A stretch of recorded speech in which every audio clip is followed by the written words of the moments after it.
ಮಸಗಿದರೆ ಮಾರ್ಗಧನು ಯಜ್ಞವಮಿಸು ಕಲೀವನೇ. ಮಸಗಿದರೆ ಮಾರ್ಗಧನು ಯಜ್ಞವಮಿಸು ಕಲೀವನೇ. ಚೈದ್ಯನಿಂದುಪದವ ಮಾಡಿದೊಡೆ ಯಮ ಕೈಯಲಿ ಹರಿವು ಹೆಕ್ಕಳವೇ. ಶಿಶುವೊರಲಿದರೆ ಕಂಬದಲ್ಲಿ ತೋರಿಸಿದ ಕರುಣಾ ಜಲಧಿಯೇ. ಶಿಶುವೊರಲಿದರೆ ಕಂಬದಲ್ಲಿ ತೋರಿದ ಕರುಣಾ ಜಲಧಿಯೇ. ಪಾಲಿಸಿದೆಲ ಪಾಂಡವರನು ಕರುಣಾ ಜಲಧಿಯೇ. ಪಾಲಿಸಿದೆಲ ಪಾಂಡವರನು ಎಂದಳು ಹೊರಳಿ ಚರಣದಲ್ಲಿ. ದ್ರೌಪದಿ ಪತಿವ್ರತ ಶಿರೋಮಣಿ, ಆ ಪತಿಗಳಿಗೆ ಈ ರೀತಿ ವೈಭವದಿಂದ ಯಜ್ಞ ಆಗಿದ್ದನ್ನು ನೋಡಿ ತುಂಬಾ ಸಂತೋಷವಾಗಿ ಪರಮಾತ್ಮನಿಗೆ ಹೇಳ್ತಾ ಇದ್ದಾಳೆ, ಏನು ನಮ್ಮಿಂದ ಸಾಧ್ಯ ಇತ್ತೆ? ಆ ಜರಾಸಂಧ ಕೋಪ ಮಾಡಿದ್ರೆ ರಾಜಸೂಯದ ಪ್ರಸಂಗವೇ ಬರ್ತಾ ಇರಲಿಲ್ಲ. ಕೊನೆಯಲ್ಲಿ ಇನ್ನೇನು ಅಗ್ರಪೂಜೆ ಆಗ್ಬೇಕು, ಪೂರ್ಣಾಹುತಿ ಆಗ್ಬೇಕು, ಎದ್ಬಿಟ್ಟ ಶಿಶುಪಾಲ. ಆ ಅವನ ಶಿಶುಪಾಲನ ಪೀಡೆಯನ್ನ ಪರಿಹಾರ ಮಾಡತಕ್ಕಂಥ ಯೋಗ್ಯತೆ ನಮಗಿತ್ತೆ. ಭಗವಂತ ಭಕ್ತ ಪರಾಧೀನ ನೀನು. ಆ ಪ್ರಹ್ಲಾದ ಪ್ರಾರ್ಥನೆ ಮಾಡಿದಾಗ ಕಂಬದಿಂದ ಮೂಡಿ ಬಂದು ಕಾಪಾಡಿರ್ತಕ್ಕಂತಹ ಪರಮಾತ್ಮ ನೀನು ನಮ್ಮ ಪತಿಗಳಾದ ಪಾಂಡವರನ್ನು ಕಾಪಾಡದೆ ಯಜ್ಞವನ್ನ ಸುಗಮವಾಗಿ ನೆರವೇರಿಸಿಕೊಟ್ಟೆ ಅಂತ ಹೇಳಿ ಪರಮ ಭಕ್ತಿಯಿಂದ ಪರಮಾತ್ಮನ ಹೊಗಳುತ್ತಾ ದ್ರೌಪದಿ ಪರಮಾತ್ಮನ ಪಾದದ ಮೇಲೆ ತನ್ನ ಶಿರಸನ್ನ ಇಟ್ಟಿದ್ದಾಳೆ. ಪಾದದ ಮೇಲೆ ಹೊರಡಾಡ್ಬಿಟ್ಲು. ಆಗ ಪರಮಾತ್ಮ ಏಳೆನು ತತೆಗೆ ತಪ್ಪಿದನು ಕರುಣಾಳು ಪರಿತೋಷಾಶ್ರುಪೂರ್ಣ ವಿಶಾಲಲೋಚನ ನೋಡಿದನು ತನ್ನವರ ನೊಲವಿನಲಿ. ಬಾಲಕಿಯೇ ಬಾ ತಂಗಿ ಬಾ ನೀಲಾಳಕಿಯೇ ಬಾ ಬಾಲಕಿಯೇ ಬಾ ತಂಗಿ ಬಾ ನೀಲಾಳಕಿಯೇ ಬಾಯನುತ ಮಿಗೆ ಪಾಂಚಾಲಯನು ಕರೆದು ಅಸುರರಿಪು ಸೂಚಿಸಿದ ನಂಗನೆಗೆ. ಆಗ ಏಳು ಅಂತ ಹೇಳಿ ದ್ರೌಪದಿಯನ್ನ ಪರಮಾತ್ಮ ತನ್ನ ಕೈಯಿಂದ ಎಬ್ಬಿಸ್ತಾ ಇದ್ದಾನೆ. ಎಬ್ಬಿಸ್ತಾ ಇವರು ಕೂತಿದ್ರಲ್ಲ ಭಾವಂದ್ರು, ಪ್ರೀತಿಯ ದೃಷ್ಟಿಯಿಂದ ಅವ್ರ ಕಡೆ ನೋಡ್ತಾ ಇದ್ದಾನೆ. ಇಲ್ಲಿ ತಂಗಿನ ಬಾ ತಂಗಿ ಅಂತ ಹೇಳಿ, ಬಾಲಕಿಯೇ ಬಾ ಹುಡುಗಿ ನೀನು, ತಂಗಿ ಬಾರಮ್ಮ, ನೀಲಾಳಕಿಯೇ ಸುಂದರಿಯೇ ಬಾಮ್ಮ, ತಂಗಿ ತಾಯಿ ದ್ರೌಪದಿ ಬಾಮ್ಮ ಅಂತ. ಇದು ಯಾಕೆ? ಅಲ್ಲಿ ಪ್ರೇಮ ತೋರಿಸೋದಕ್ಕೋಸ್ಕರ ಕವಿ ಈ ರೀತಿ ಸಂಬೋಧನೆಯನ್ನ 4-5 ಹಾಕಿದ. ಬಾ ಅಂತ ಹೇಳಿ ಪರಮಾತ್ಮ ಆ ದ್ರೌಪದಿಯನ್ನ ತಡವರಿಸ್ತಾ ಆಗ ಹೇಳ್ತಾ ಇದ್ದಾನೆ. ದ್ರೌಪದಿಗೆ 2 ಹಿತೋಪದೇಶವನ್ನ ಪರಮಾತ್ಮ ಮಾಡ್ತಾ ಇದ್ದಾನೆ. ಬಾ ತಂಗಿ, ಒಂದು ವಿಚಾರ ಹೇಳ್ತೇನೆ, ಮರಿಬೇಡ. ನಂಬದಿರು ಸಿರಿಯನು ಪತಿವ್ರತೆಯಂಬರಿಗೆ ನೀ ಗುರು. ನಂಬದಿರು ಸಿರಿಯನು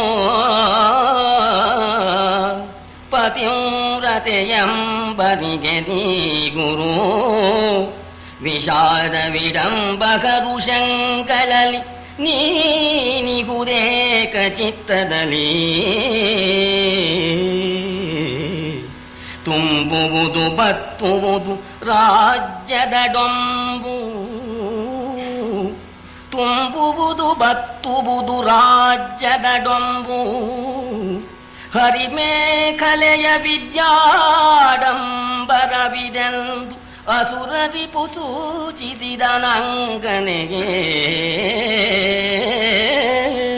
ನಂಬದಿರು ಸಿರಿಯನು, ಈ ಐಶ್ವರ್ಯವನ್ನ ನಂಬೇಡ. ಲಕ್ಷ್ಮೀ ಸ್ಥಿರವಲ್ಲ. ಮತ್ತೊಂದು ಪತಿವ್ರತೆಯರಿಗೆ ನೀನು ಪ್ರಧಾನ ಪಟ್ಟವನ್ನ ಪಡೆದಿರ್ತಕ್ಕಂಥವಳು ಆಗಿದ್ದೀಯ. ತಂಗಿ, ದುಃಖ ಬರಬಹುದು, ಅಣಕಾಡಬಹುದು, ಜನರು ನಿನ್ನನ್ನು ಹಾಸ್ಯ ಮಾಡಬಹುದು, ನಿನಗೆ ದುಃಖ ಬರಬಹುದು, ಸುಖ ಬರಬಹುದು. ಆ ಎಲ್ಲ ಸಂದರ್ಭಗಳಲ್ಲೂ ಕೂಡ ಏಕಚಿತ್ತದಿಂದ ಇರುವಂತ ಮನಸ್ಸನ್ನ ಚಂಚಲಗೊಳಿಸಬೇಡ. ಆಪತ್ತು ಬಂದಾಗ ಕುಗ್ಬೇಡ, ಸಂಪತ್ ಬಂದಾಗ ಹಿಗ್ಬೇಡ ಅಂತ. ರಾಜ್ಯಲಕ್ಷ್ಮಿಯೂ ಅದೇ ತರಹ. ಈ ರಾಜ್ಯಲಕ್ಷ್ಮಿ ಬತ್ತುತ್ತೆ, ತುಂಬುತ್ತೆ.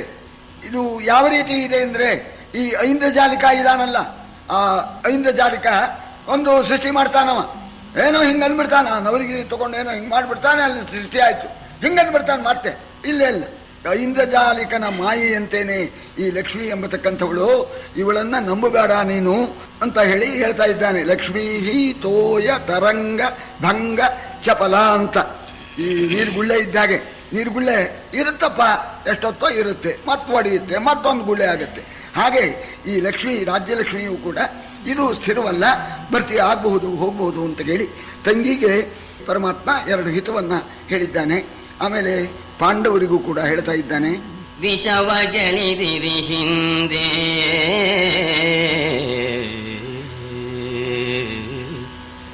ವಿಷವ ಜನಿದಿರಿ ಹಿಂದೆ ಕಿಚ್ಚಿನ ದೆಸೆಯನುಳಿದಿರಿ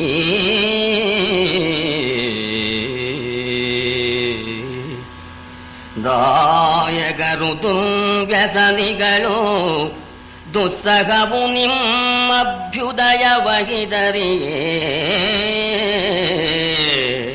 ದಾಯಕರು ದುರ್ವ್ಯಸನಿಗಳು ದುಸ್ಸಹವು ನಿಮ್ಮಭ್ಯುದಯವಹಿದರಿಗೆ ವಿಷಮ ವಿಬಲೆ ಜೂತ ಮೃಗಯಾಂ ವ್ಯಸನ ವಿಷಮ ವಿಬಲೆ ದ್ಯೂತ ಮೃಗಯಾಂ ವ್ಯಸನ ಪಾರ್ಥಿವ ಜಾತಿಗಿವು ವಿಷಮ ವಿಬಲೆ ದ್ಯೂತ ಮೃಗಯಾಂ ವ್ಯಸನ ಪಾರ್ಥಿವ ಜಾತಿಗಿವು ತೂ ವಿಷಯವು ಇದರಲ್ಲಿ ನೆಗ್ಗಿದರು ನಳದ ಶರಥಾದಿಗಳು ಪಾರ್ಥಿವ ಜಾತಿಗಿವು ದುರ್ವಿಷಯವು ಇದರಲ್ಲಿ ನೆಗ್ಗಿದರು ನಳದ ಶರಥಾದಿಗಳು.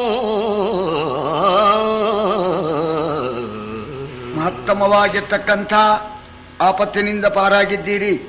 ವಿಷವನ್ನ ದಕ್ಕಿಸ್ಕೊಂಡ್ರಿ, ವಿಷ ಕೊಟ್ಟರು ಅದನ್ನ ಪಾನ ಮಾಡಿ ದಕ್ಕಿಸ್ಕೊಂಡಿದ್ದೀರಿ. ಮನೆಗೆ ಬೆಂಕಿ ಹೆಚ್ಚಿದ್ರೂ ಕೂಡ ಉರಿಯಿಂದ ಪಾರಾಗಿದ್ದೀರಿ. ಮುಂದೆ ಇದಕ್ಕಿಂತ ಹೆಚ್ಚಿನ ಆಪತ್ತು ಬರಬಹುದು. ಕಾರಣ ಏನು ಅಂದ್ರೆ, ನಿಮ್ಮ ದಾಯವಾದಿಗಳಿದಾರಲ್ಲ, ಮಹಾ ಹೊಟ್ಟೆ ಕಿಚ್ಚಿನವರು.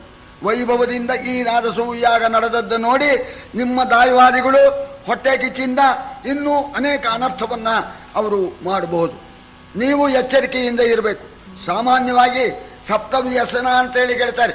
ಸಪ್ತವ್ಯಸನಗಳಲ್ಲಿ ರಾಜರಿಗೆ ಈ ಎರಡು ವ್ಯಸನ ಇದೆಯಲ್ಲ, ಒಂದು ದ್ಯೂತ, ಒಂದು ಮೃಗಯ. ದ್ಯೂತ ಅಂದ್ರೆ ಜೂಜಾಡೋದು, ಮೃಗಯ ಅಂದ್ರೆ ಬೇಟೆ ಆಡೋದು. ಇದು ಎರಡು ರಾಜರಿಗೆ ಬಹಳ ದುಸ್ಸಹವಾಗಿರ್ತಕ್ಕಂಥ ವ್ಯಸನ. ಇದರಲ್ಲಿ ಮಾತ್ರ ಬಹಳ ಎಚ್ಚರಿಕೆಯಿಂದ ಇರಬೇಕು. ಇದರಿಂದ ಮಹಾನುಭಾವರಾಗಿರ್ತಕ್ಕಂಥವರು ಕೆಟ್ಟೋಗಿದ್ದಾರೆ ಅಂತ. ಇಲ್ಲಿ ಯಥಾಸಂಖ್ಯಾ ಅಂತ ಹೆಸರು ಇದಕ್ಕೆ. ದ್ಯೂತ ಮೃಗಯ ಇವೆರಡರಿಂದ ನಳಚಕ್ರವರ್ತಿ, ದಶರಥ ಚಕ್ರವರ್ತಿ ಬಹಳ ತೊಂದರೆಯನ್ನ ಅನುಭವಿಸಿದ್ರು ಅಂತ. ಇಲ್ಲಿ ಯಥಾಸಂಖ್ಯಾ ಅಂದ್ರೆ ಜೂಜಾಡಿ ನಳಚಕ್ರವರ್ತಿ 3 ವರ್ಷ ಕಾಲ ಬಹಳ ದುಃಖಪಟ್ಟ. ಈ ಬೇಟೆ ಆಡೋಕೆ ಹೋಗಿ ದಶರಥ ದುಃಖಪಟ್ಟ ಅಂತ ಹೇಳಿಬಿಟ್ಟು ಬಹಳ ಎಚ್ಚರಿಕೆಯಿಂದ ಇರಬೇಕಪ್ಪ ಅಂತ ಅವರಿಗೆ ಹೇಳ್ತಾ ಇದ್ದಾನೆ ಪರಮಾತ್ಮ. ಸೋತು ನಡೆವುದು ಹಿರಿಯರಲಿ, ಸೋತು ನಡೆವುದು ಹಿರಿಯರಲಿ, ಸಂಪ್ರೀತಿಯನು ಸುಜನರಲಿ, ನಿರ್ಮಲ ನೀತಿಯನು ಪರಿವಾರ ಪುರಜನ ನಾಡು ಬೀನಿನಲಿ, ಖ್ಯಾತಿಯನು ಧರ್ಮದಲ್ಲಿ, ಖ್ಯಾತಿಯನು ಧರ್ಮದಲ್ಲಿ, ವೈರ್ಯವ್ರಾತದಲ್ಲಿ ಪೌರುಷವನು, ಅಖಿಲ ಜ್ಞಾತಿಗಳಲ್ಲಿ ಎಚ್ಚರಿಕೆಯೊಳಗಿಹುದು, ಅಖಿಲ ಜ್ಞಾತಿಗಳಲ್ಲಿ ಎಚ್ಚರಿಕೆಯೊಳಗಿಹುದೋ ಎಂದನ ಸುರಾರೇ. ಹಿರಿಯರಲ್ಲಿ ಸೋತು ನಡೀಬೇಕು ಅಂತ, ಹಿರಿಯರಲ್ಲಿ ವಿನಯದಿಂದ ಇರಬೇಕು ಅಂತ, ನಮ್ರತೆಯಿಂದ ಇರಬೇಕು ಅಂದ್ರು ಒಂದೇ. ಹಿರಿಯರಲ್ಲಿ ಸೋತು ನಡೆಯಬೇಕು. ಆಮೇಲೆ ಸಜ್ಜನರಲ್ಲಿ ಪ್ರೀತಿಯನ್ನ ಇಡಬೇಕು.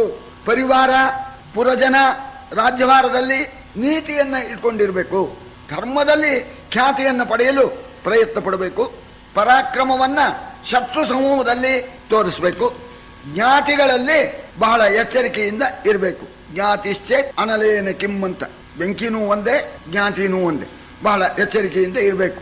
ವಾಂಛಾ ಸಜ್ಜನ ಸಂಗತವು ಪರಗುಣೇ ಪ್ರೀತಿ ಗುರವು ನಮೃತ ವಿದ್ಯಾಯಾಂ ವ್ಯಸನಂ ಸ್ವಯೋಷಿತಿ ರತಿಜಿ ಹೇಳ್ತಾ ಇದ್ದಾರೆ. ಹೀಗಿದ್ರೆ ತೇಭ್ಯೋ ಮಹದ್ಭ್ಯೋ ನಮಃ ಅಂತ ಅವರು ಮಹಾತ್ಮರು ಅಂತ. ಸಜ್ಜನರಲ್ಲಿ ಪ್ರೀತಿ, ವಾಂಛಾ ಸಜ್ಜನ ಸಂಗತವು, ಆ ಸಜ್ಜನರ ಸಹವಾಸ ಮಾಡಬೇಕು ಎಂಬತಕ್ಕಂಥ ಅಪೇಕ್ಷೆ ಹೊಂದಿರತಕ್ಕಂಥದ್ದು. ಪರಗುಣೇ ಪ್ರೀತಿ, ಇನ್ನೊಬ್ಬರ ಗುಣಕ್ಕೆ ನಾವು ಮತ್ಸರ ಪಡಬಾರದು, ಪ್ರೀತಿಸಬೇಕು, ಇನ್ನೊಬ್ಬರ ಗುಣಗಳನ್ನ ಪ್ರೀತಿಸಬೇಕು. ಗುರವು ನಮ್ರತ, ಹಿರಿಯರಲ್ಲಿ ವಿನಯ ನಮ್ರತೆಯಿಂದ ಇರಬೇಕು. ವಿದ್ಯಾಯಾಮ್ ವ್ಯಸನಂ, ವಿದ್ಯೆಯಲ್ಲಿ ಆಸಕ್ತಿ ಇರಬೇಕು.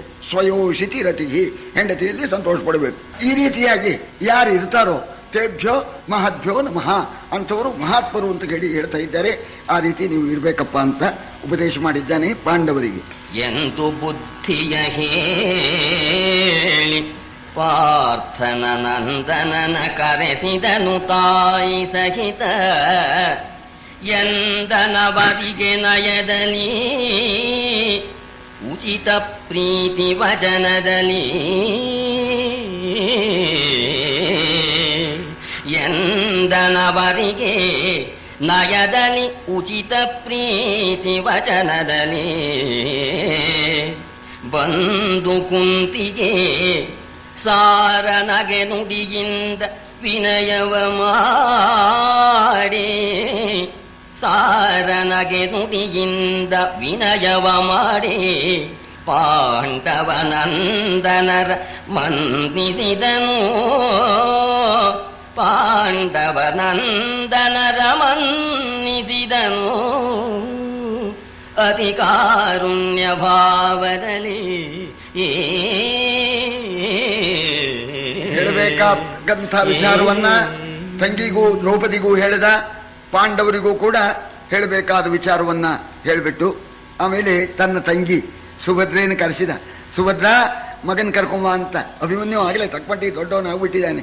ಆ ಮಗನ ಸಮೇತ ತಂಗಿ ಸುಭದ್ರೆ ಬರೋಣ, ಅಭಿಮನ್ಯುವನ್ನ ಒಪ್ಕೊಂಡ್ಬಿಟ್ಟು ಅವನಿಗೂ ಹಿತವಾದ ಮಾತುಗಳನ್ನು ಹೇಳಿಬಿಟ್ಟು ಆಮೇಲೆ ಪರಮಾತ್ಮ ಅತ್ತೆ ಹತ್ರ ಕುಂತಿದೇವಿ ಹತ್ರ ಹೋಗ್ಬಿಟ್ಟು ನಮಸ್ಕಾರ ಮಾಡಿ, ಅತ್ತೆ ಪಡ್ಕೊಂಡ್ಬಿಟ್ನಲ್ಲ ನಿನ್ ಮಗ, ಸಾಮ್ರಾಟ್ ಪದವಿಯನ್ನು ಪಡ್ಕೊಂಡ್ಬಿಟ್ನಲ್ಲ, ರಾಸವ್ಯಾಗ ಮಾಡಿ ಅಂತ ಹೇಳಿ, ಸರಿ ಕುಂತಿಗೆ ಹೇಳೋಣ, ಎಲ್ಲ ನಿಂದೆ ಅಪ್ಪ ಕೃಷ್ಣ, ನಿನ್ನಿಂದ ನನ್ನ ಮಕ್ಕಳು ಈ ಚಕ್ರವರ್ತಿ ಪದವಿಯನ್ನ ಪಡೆದ್ರು ಅಂತ ಕುಂತಿಯು ಕೂಡ ಹೇಳಿದ್ದಾಳೆ. ಅತ್ತೆ ಹೋಗಿ ಬರ್ತೇನೆ, ಬಹಳ ದಿವಸ ಆಯ್ತು, ದ್ವಾರಕೆಗೆ ಹೋಗ್ತೇನೆ ಅಂತಂದಾಗ ಹೋಗಿ ಬಾರಪ್ಪ. ಹಾಗಾಗಿ ಬಾ, ಒಂದ್ ಪಕ್ಷ ನಿನ್ ಬರೋಕ್ಕಾಗದೇ ಇದ್ರೆ ಸ್ಮರ್ತವ್ಯ ವಯಮತ್ರ ನಾಥ ಭವತ, ನಮ್ಮನ್ನ ನೆನೆಸ್ತಾ ಇರು, ಸ್ಯಾನ್ನ ಪುನರ್ದರ್ಶನಂ, ಹಾಗಾಗಿ ಭೇಟಿ ಕೊಡು ಅಂತ ಕುಂತಿಯು ಹೇಳಿದ್ದಾಳೆ. ಆಮೇಲೆ ಪರಮಾತ್ಮ ಪ್ರಯಾಣಕ್ಕೆ ಸಿದ್ಧನಾಗ್ತಾ ಇದ್ದಾನೆ. ಪರಮಾತ್ಮನ ಪ್ರಯಾಣ ಅಂದ್ರೆ ಜೋಯಿಸರು ಬಂದ್ರು, ಮುಹೂರ್ತ ಇಟ್ಕೊಟ್ರು, ಸರಿ ಯಥಾ ಪ್ರಕಾರ ಯಾವ ವೈಭವದಿಂದ ಹೋಗ್ಬೇಕವ ಪರಮಾತ್ಮ ಆ ರೀತಿ ಪ್ರಯಾಣ ಮಾಡ್ತಾ ಇದ್ದಾನೆ. ಆ ಶುಭಗ್ರಹೃದಯದಲ್ಲಿ ತಿಥಿ ರಾಶಿ ನಕ್ಷತ್ರಾದಿ ಪುಣ್ಯೋದ್ಭಾಸಮಾನ ಮುಹೂರ್ತದಲ್ಲಿ, ಸುಸ್ವರ ವಿಳಾಸದಲ್ಲಿ, ಭೂಸುರಾಶೀರ್ವಾದದಲ್ಲಿ,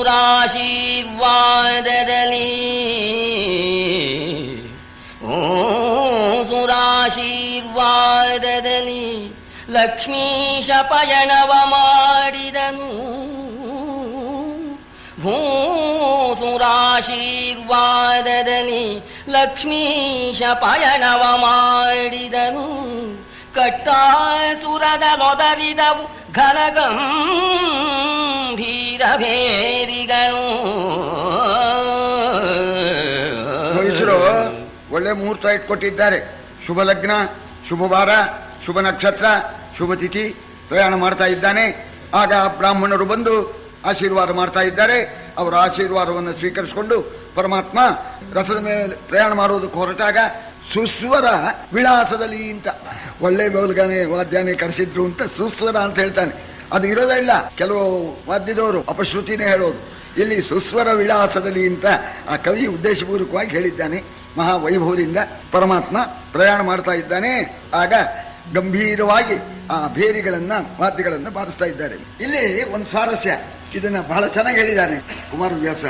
ನೋಡಿ ಹೇಗಿದೆ ಅಂದ್ರೆ, ಇವನು ಹೇಳಿದಾಗ ಎಲ್ಲ ಕೇಳ್ತಾ ಇದ್ದಾರೆ. ಯಾರು? ಸೂರ್ಯ, ಚಂದ್ರ, ಈ ನವಗ್ರಹರು ಎಲ್ಲ ಪರಮಾತ್ಮ ಹೇಳಿದಾಗ ನೋಡಪ್ಪ ನೀ ಹೀಗೆ ಇರಬೇಕು ಅಂತ. ಈ ತಿಥಿಯೋ ವಾರವೋ ನಕ್ಷತ್ರವೋ ಎಲ್ಲ ಇವನ ಅಪ್ಪಣೆಯಿಂದ ನಡೀತಾ ಇದೆ. ಇವನ ಅಪ್ಪಣೆಯಿಂದ ನಡೀತಾ ಇದ್ದಾರೆ. ಅವರು ಹೇಗಿದ್ದಾರೆ ನೋಡಿ ಅಂತ. ನೀವು ಸೂರ್ಯ ಹೇಗಿದ್ದಾನೆ, ಚಂದ್ರ ಹೇಗಿದ್ದಾನೆ, ನಂಗೆ ಪ್ರಯಾಣಕ್ಕೆ ಅನುಕೂಲವಾಗಿದೆಯೇ ನೋಡಿ ಅಂತ ಈ ಕೃಷ್ಣ ಜೋಯಿಸರ ಹತ್ರ. ಇದಕ್ಕೇನು ಹೇಳ್ಬೇಕಪ್ಪ?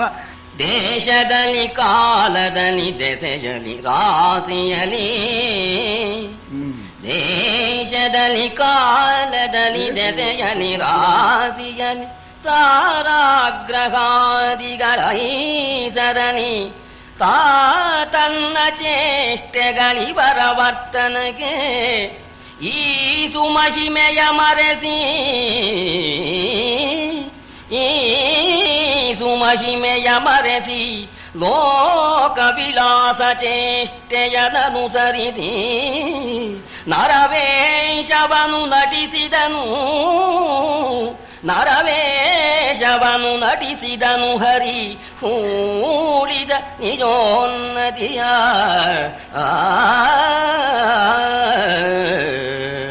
ಹರಿ ಹೂಡಿದ ನಿಜೋನ್ನತಿಯ ತನ್ನ ಆ ಏನು ಮಹಿಮೆ ಇದೆಯೋ ಅದನ್ನು ಮುಚ್ಕೊಂಡ್ಬಿಟ್ಟು ಸಾಮಾನ್ಯರಂತೇನೆ ನೋಡ್ರಿ ಒಳ್ಳೆ ಲಗ್ನ ಇದೆಯೋ ಇಲ್ಲೋ ನೋಡಿ, ವಾರ ನೋಡಿ ಹೇಗಿದೆ, ಗ್ರಹಗತಿಗಳು ಪ್ರಯಾಣ ಮಾಡಿದ್ರೆ ಸುಖವಾಗಿ ವಾರಕ್ಕೆ ಮುಟ್ತೇನೋ ನೋಡಿ ಹೇಳಿ ಅಂತ ಕೇಳ್ತಾ ಇದ್ದಾರೆ. ಇವನು ಹೇಳಿದಾಗ ಅವರು ಕೇಳ್ತಾ ಇದ್ದಾರೆ. ಈಗ ಅವ್ರು ಹೇಳಿದಾಗ ತಾನು ಕೇಳ್ತಾ ಇದ್ದಾನೆ. ಸೂರ್ಯ ಹೇಗಿದ್ದಾನೆ, ಏಕಾದಶ ಸ್ಥಾನದಲ್ಲಿ ಇದಾನೋ ಇಲ್ವೋ ಅಂತ. ಹಿಂಗೆ ಇದು ಸ್ವಾರಸ್ಯ. ಇದೇನೆ ಪರಮಾತ್ಮನ ಲೀಲೆ ಅಂತಂದ್ರೆ. ಅನುಜತನುಜರು ಸಹಿತ ಕುಂತೀತನಯ ದೂರಕ್ಕೆ ಕಳುಹಿ ಮರಳಿದು ಮನೆಗೆ ಬಂದನು ಕೃಷ್ಣ ವಿರಗ ವಿಶಾಲ ಖೇದದಲ್ಲಿ. ಮುನಿಪ ವೇದಂ ವ್ಯಾಸಧೌಮ್ಯರನನುಸರಿಸಿ, ಮುನಿಪ ವೇದಂ ವ್ಯಾಸ ಧೌಮ್ಯರನನುಸರಿಸಿ ದಾಹಿಸುವ ದುಗುಡವನನಿತುವನು ಭಿನ್ನವಿಸಿದನು ಮಿಡಿ ಮಿಡಿದು ಕಂಬನಿಯ. ತಮ್ಮಂದಿರ ಸಮೇತರಾಗಿ ಆ ಪರಮಾತ್ಮನ್ನ ಕಳಿಸಿಕೊಟ್ಟು ವಾಪಸ್ ಬಂದಿದ್ದಾರೆ. ಧರ್ಮರಾಜನಿಗೆ ಪರಮಾತ್ಮ ಹೊರಟೋಗ್ಬಿಟ್ಟ. ಬಹಳ ದುಃಖವಾಯಿತು. ಆ ದುಃಖ ಸಹಿಸೋಕ್ಕಾಗಲಿಲ್ಲಂತೆ. ಪರಮಾತ್ಮನ ವಿರಹದ ತಾಪ ಎದೆಯಲ್ಲಿ, ಕಣ್ಣಲ್ಲಿ ನೀರು. ಆಗ ವ್ಯಾಸರನ್ನ ಧೌಮ್ಯರನ್ನ ಬರಮಾಡ್ಕೊಂಡಿದ್ದಾನೆ. ಕಣ್ಣಲ್ಲಿ ನೀರು ಸುರಿಸ್ತಾ ಆ ಪರಮಾತ್ಮನ ವಿರಹ ತಾಪದಿಂದ ವೇದವ್ಯಾಸರಿಗೂ ಧೌಮ್ಯರಿಗೂ ಹೇಳ್ತಾ ಇದ್ದಾನೆ. ಅಸುರ ರಿಪು ಕೃಪೆಯಿಂದ ನಿರ್ವಾಹಿಸಿದ ನೀ ಯಜ್ಞವನು, ಅಸುರ ರಿಪು ಕೃಪೆಯಿಂದ ನಿರ್ವಾಹಿಸಿದ ನೀ ಯಜ್ಞವನು. ಪೂರ್ವದ ವಸುಮತೀಶರ ಪಾಡಿಗೆಣೆಗೆಂದೆನ್ನ ಪತಿಗರಿಸಿ, ಪೂರ್ವದ ವಸುಮತೀಶರ ಪಾಡಿಗೆಣೆಯೆಂದು ಎನ್ನ ಪತಿಗರಿಸಿ ಬಿಸುಟು ಬಿಜಯಂಗೈದನು, ಬಿಸುಟು ಬಿಜಯಂಗೈದನ ಸುರರಿಪು ಈ ಯುಬ್ಬಸವನು ಆರೊಡನೆ ಉಸುರುವೆನೋ, ಈ ಯುಬ್ಬಸವನಾರೊಡನೆ ಉಸುರುವೆನು. ಹಿಂದೆಸೆವ ಗೋಕುಲವಾಯಿತು ಪುರವಿದು ಕೃಷ್ಣ ವಿರಗದನಿ.